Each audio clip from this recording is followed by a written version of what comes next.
This is Fred Richani of TSC News right here on MNN. We've got a jam-packed show for y'all. We have Paul the Mauler Lazenby fresh off of his Supergirl appearance. Actor, stuntman, former pro wrestler, and mixed martial artist. He's here to talk about the wild ride to success. We're also going to talk to our buddy Scott Anderson, the People's Podcaster, who's going to present us some random wrestling facts regarding wrestlers who have done mixed martial arts. And we're going to take a special look back on Throwback Thursday from a clip, an interview that I did with the guy who had a little dust-up with the dude by the name of WWE Hall of Famer and new Raw General Manager, Kurt Angle. But first, I just want to say thank you to The Undertaker and congratulations on a wonderful career. He recently retired after WrestleMania 33. Thank you so much for the memories and representing everything great about pro wrestling storytelling done at the highest level. I also want to send a special shout out to my main man, a friend of TSC News, Jim Ross, WWE Hall of Famer. The legend is back in WWE. He has signed a 2-year deal, so maybe you won't see him on some Monday Night Raws. Maybe you won't see him on some SmackDown Lives. But you better believe you're going to see him a whole lot on the WWE Network. You're going to see him a whole lot on WrestleMania these next couple years. And hopefully a few more pay-per-views along the way. Now, what does that mean for his New Japan Pro Wrestling on Access TV gig? New Japan airs every Friday night on Access. That remains to be seen. But I am certainly happy that good old JR is back home. And we're going to make ourselves right at home with a longtime friend, longtime guest of TSC News, Paul the Mauler Lazenby. If you don't know about this guy, you're about to get to know him. Believe me, this is one story you definitely want to hear. We have right here via Skype, Paul the Mauler Lazenby. He is a man with more job titles than Ric Flair has world titles. We're going to talk to him about wrestling, mixed martial arts, his recent appearance on Supergirl, and much, much more. Paul, how's it going, man?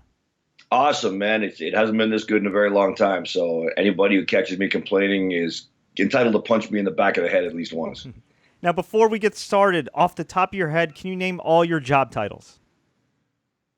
Oh, dude, you're catching me flat-footed. Let's see. Actor, stuntman, roving correspondent for the Killing the Town podcast, author, MMA trainer, Muay Thai trainer. I know there's one or two more in there, but I've forgotten right now. You've been getting a lot of buzz on Twitter the last few years, really, from your book, When We Were Bouncers, your recent appearances in The Marine 4. You did some work for Star Trek. You even were in Deadpool, sort of, which we'll talk about. And you were recently on Supergirl, although you were a bit unrecognizable compared to how we see you right now. How was that experience? It was a lot of fun, man. I had so much fun on that one. It was a full prosthetic deal. I was playing an alien stolen art dealer named Mandrax, if you can wrap your brain around that. But it involved 3.5 hours of two makeup artists working on me to get me into the prosthetics. And of course, once you're in it, you're in it. And that's where a lot of people turn down that kind of work because they get claustrophobic. But I really dug it. And I also got to spend about 14 hours of that day beating the unholy crap out of my buddy Mike Lewinson, who was doubling Guardian. So it was a double bonus for me. Now, you said with prosthetics it takes a while to do. People get claustrophobic. What was your first time doing it? The first time of any kind of prosthetics work was, I believe, 2002. I was doing an English toy commercial they have a line over there called Action Man, which is kind of like the G.I. Joe dolls of the 1970s.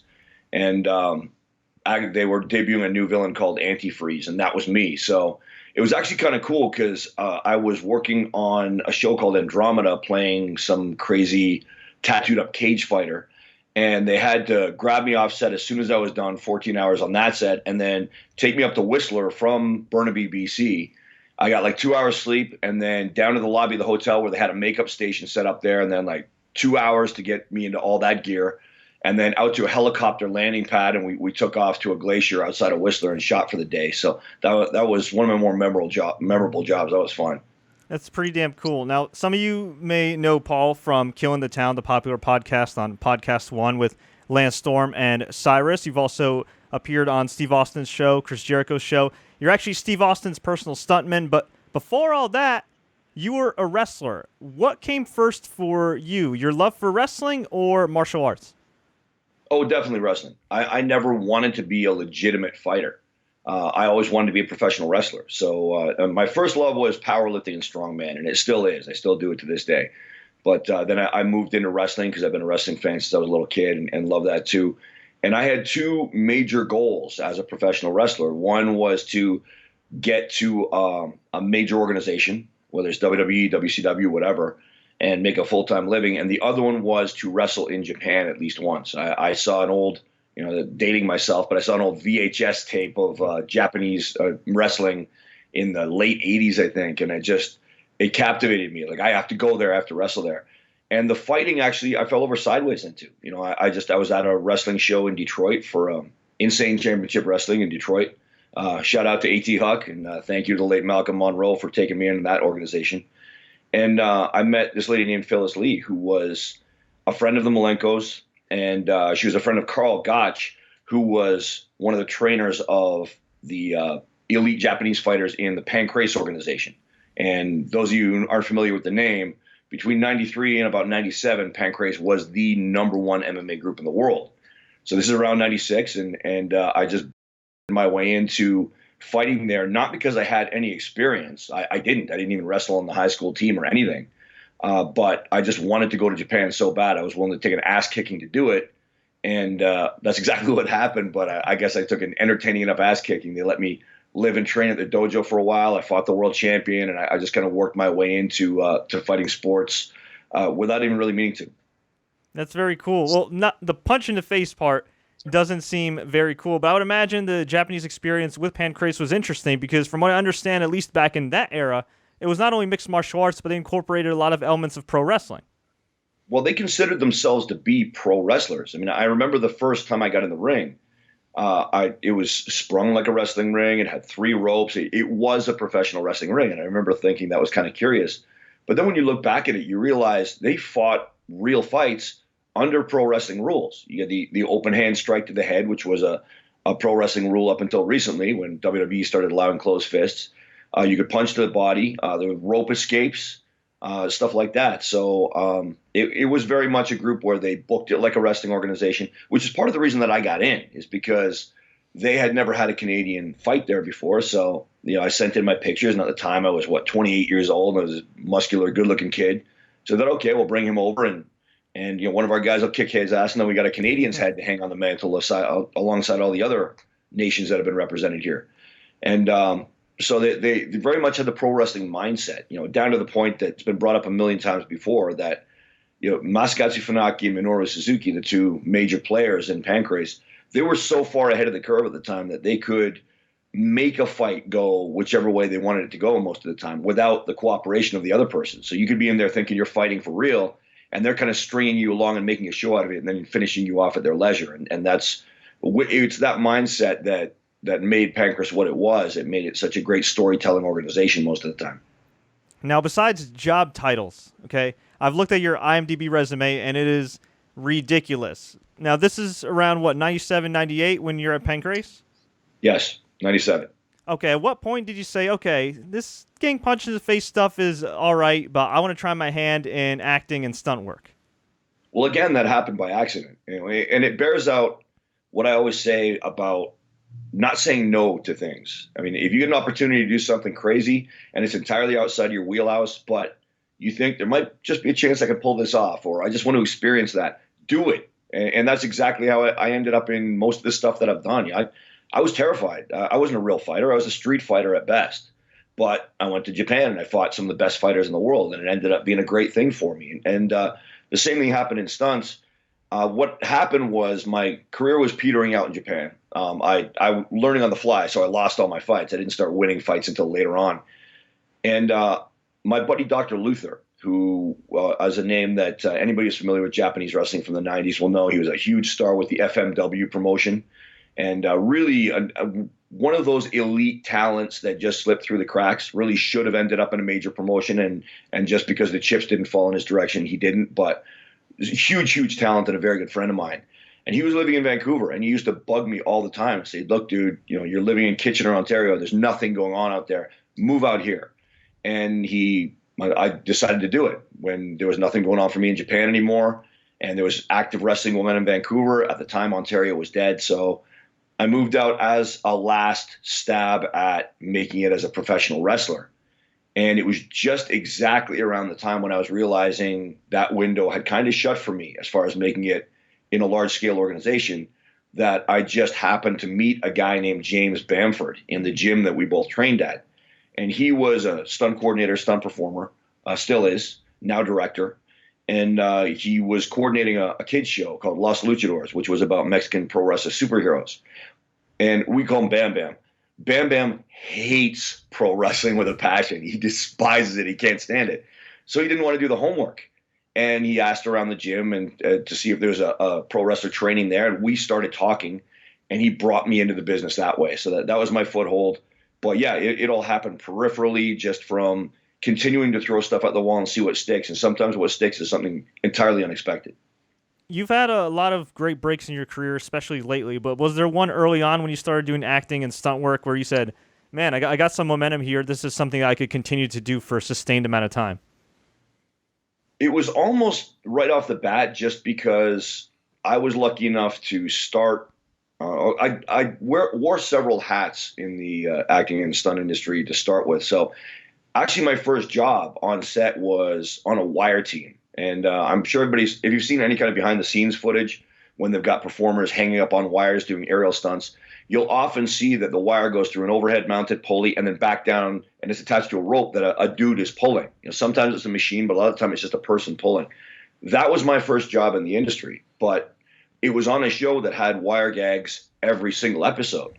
So almost right out of the gate, between that job and working as a bouncer at the time, I was able to make enough money between the two of them to at least keep the wolf away from the door. When I really started getting momentum, though, was about 3 years later. Business was starting to pick up. It was about 2003. And The Chronicles of Riddick, the movie, came to town. And the second most influential stunt coordinator in my career, Dean Cho, who's another guy that's just been backing me through my entire career, he took over that show. And he just said, look, don't take any other work. I'm going to lock you down in the show. And that's the first movie I worked on from the first day of rehearsal to the last day of wrap. And that was just such a successful year. I started thinking, okay, maybe it's time to start considering myself a full-time stuntman now. Man, there's only one Paul Lazenby. We'll be back with the second half of our Paul Lazenby interview later in the show. But this is the Wrestling Meets MMA edition of TSC News. And we have right here the People's Podcaster, the one and only Scott Anderson. There's only one Scott Anderson. And for whatever reason, Scott is bringing some random Wrestling Meets MMA facts in black and white. Scott, what the hell are you doing, man? Fred, guys look tougher in black and white. How? Why? It worked for Brando. I have no comeback for that. So let's get started. All right.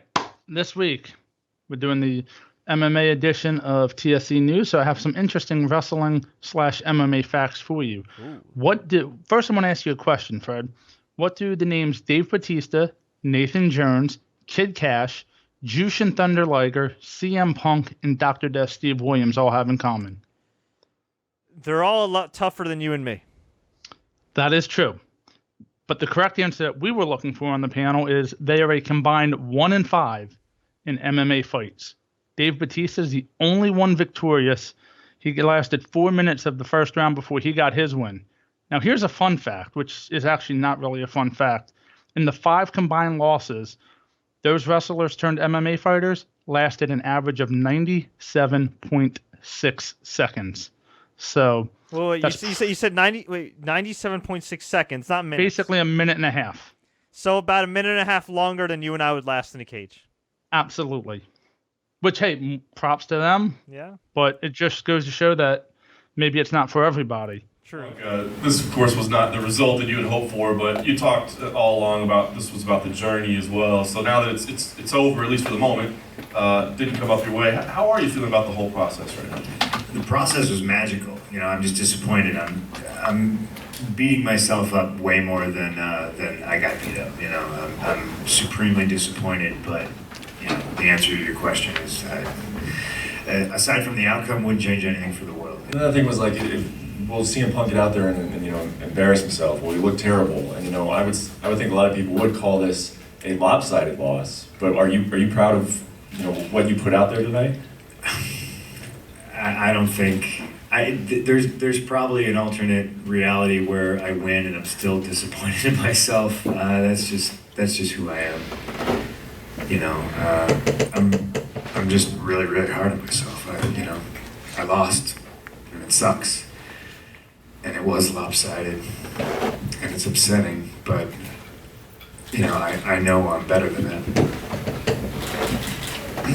On the flip side, some of the more successful pro wrestlers turned MMA fighters are, believe it or not, Alberto Del Rio, Sean O'Hare, if you remember him. How's about Shinsuke Nakamura, just recently brought up to SmackDown Live? Bobby Lashley, of course, fighting for Bellator currently. And of course, we cannot forget Brock Lesnar, last appeared at UFC 200. How's about this one? Fred Bam Bam Bigelow had one MMA fight in Japan, but he later said that it was a staged fight. However, he took the paycheck, so you can't really blame the guy for that too much. And Bob Sapp, if you remember him, he was in the 2005 remake of The Longest Yard.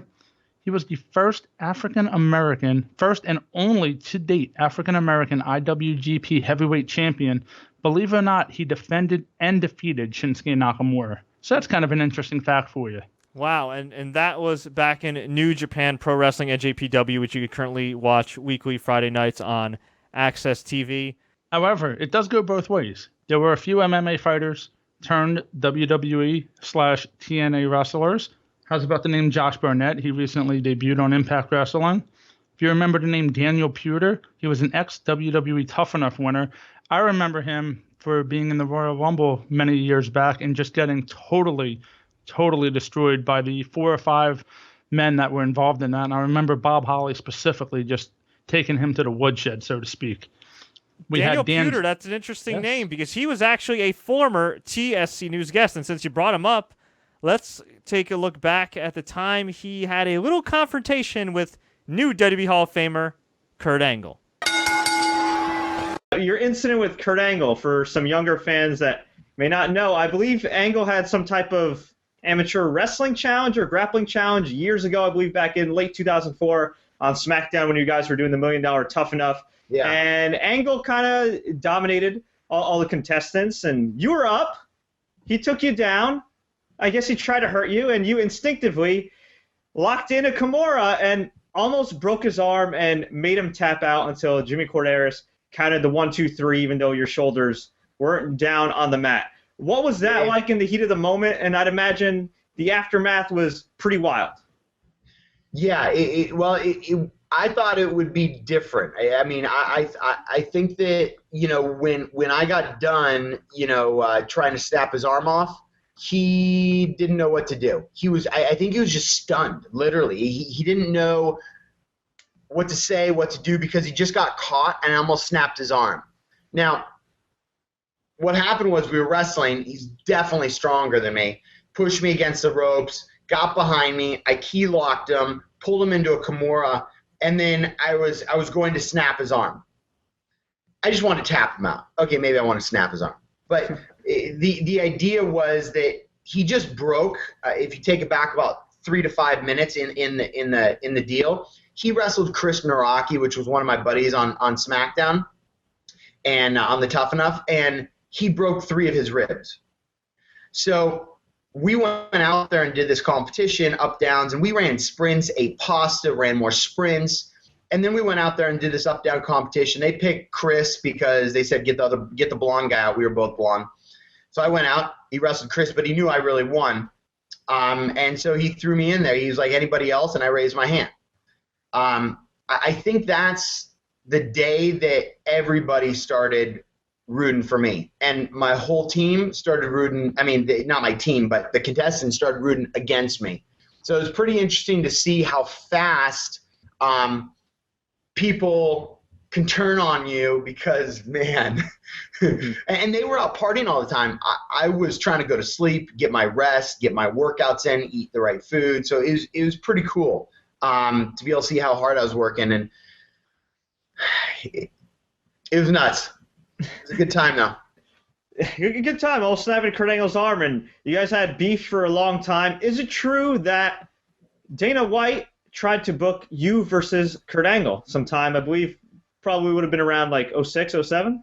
Yeah, so I was on Tough Enough. Actually, the first time I was on Tough Enough. I think I just won Tough Enough, and they called me the UFC guy or something like that on Tough Enough. So I won Tough Enough. Dana called Bob, or Bob called Dana, I forget, and they said, hey, we want you on the first reality show. And they offered me like $500 a week.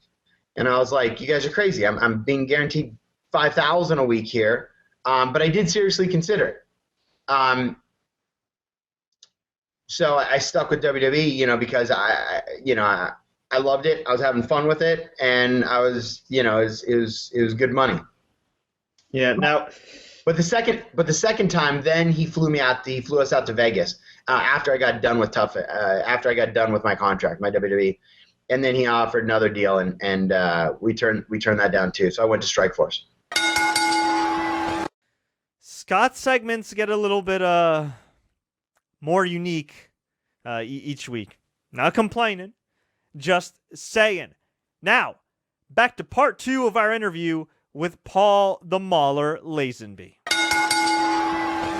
And going through all the adversity he did in pro wrestling and MMA, and let's face it, adversity is like your middle name when you're going through those respective fields. There's a very small window of opportunity. The training, the conditioning is pretty damn intense. There's no real easy day at the office. Did that experience MMA and pro wrestling help you to deal with stunt work and also to deal with some of the BS in Hollywood?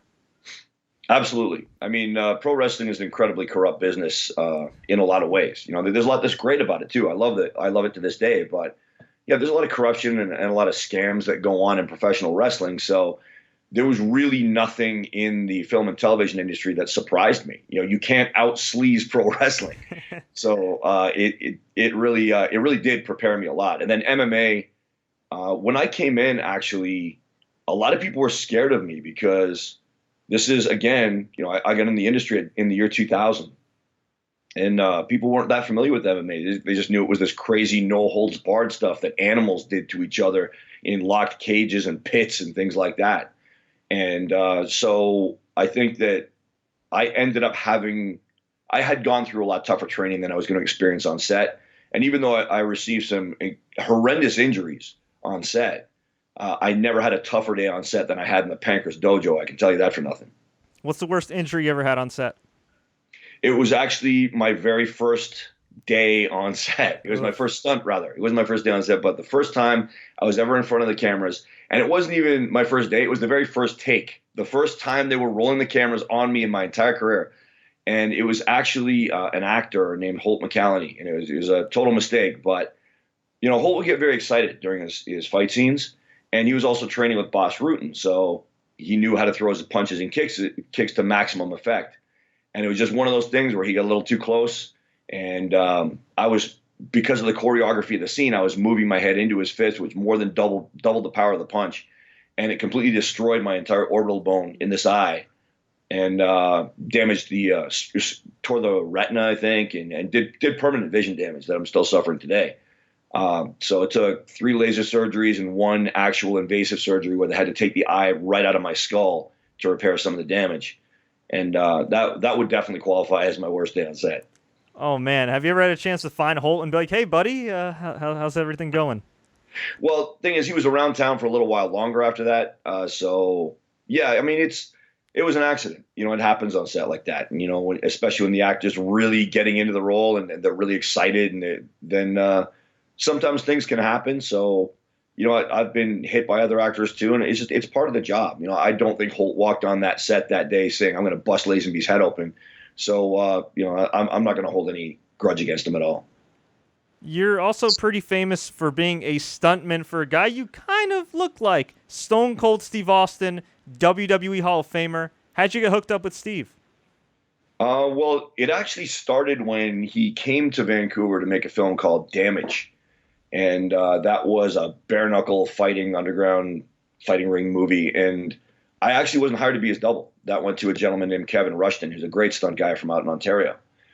But Actually, Steve accidentally broke my nose during the filming of that. Again, total accident. If anybody knows how to throw a punch and not hurt somebody, it's Steve. So that's proof that it can happen to anybody. You get throwing punches back and forth. I've clipped people by accident too. It happens. But working on that film, a lot of people were kind of looking at Steve and looking at me and looking at Steve and looking at me and realizing that I was actually a better physical match for Steve than Kevin was. So it turns out Steve had signed a deal with a production company that wanted to shoot all their movies in Vancouver. And there were like 4 or 5 movies I think they had on the deal. So the next time he came to town, my buddy Laurel Chartrand, he was the coordinator, and he called me up and brought me in, and the director agreed. So I started doubling Steve on the next movie, which is called The Stranger. And then I think we did 5 more movies after that, where he kept coming back. And, I really owe him a big debt of gratitude, because I think after The Stranger, he was supposed to come back for Hunt to Kill. And this has never happened to me before, but I didn't get a call from the stunt coordinator or the casting director or anybody like that. I got a call from Steve. And he said, look, I'm coming back, and you're my guy. So, if you're available, I want you to work on this movie. And that was really cool. It was a nice vote of confidence to have after having doubled him the previous time. And just an absolutely great dude. If I had to pick a singular career highlight from 17 years in the film and TV industry, it would be my run doubling Steve Austin. What's the coolest thing about Steve Austin that fans don't know? That the Steve you see on TV is the Steve you get, and that he has absolutely nothing to prove to himself or anybody else. The toughest guys, the legitimately toughest guys you're going to meet are the ones who aren't concerned with what other people think. They're not concerned with making sure everybody in the room knows they're tough. They're just nice to people that are nice to them. And if you're disrespectful to them, then they're disrespectful to you. And that's Steve to a T. Every day on every movie, no matter whether he was having a rough day or a good day, he was as nice to the production assistant wearing a reflective vest and watching cars in the parking lot as he was to the executive producer. That's always the guy you're going to get. And that's one of the things I appreciate about him. Thanks so much to Paul Lazenby for the time. We had such an awesome time chatting with him that we're going to have him back next week to talk about motion capturing in video games. He did some work for a little franchise by the name of Gears of War, and he's going to chat about the state of WWE, including whether or not Roman Reigns is really the big dog. But until then, I appreciate the time. I appreciate you guys watching. If you want to see more, please log on to youtube.com/thesportscourier. You can subscribe and check out all our videos. You can also check us out on soundcloud.com/TSC News, iTunes, Stitcher, Google Play, you name it, we got it. You can follow us on Twitter @SportsCourier, @Fred Richani, @TSC News on Instagram. Until next time, everybody, as always, enjoy the matches.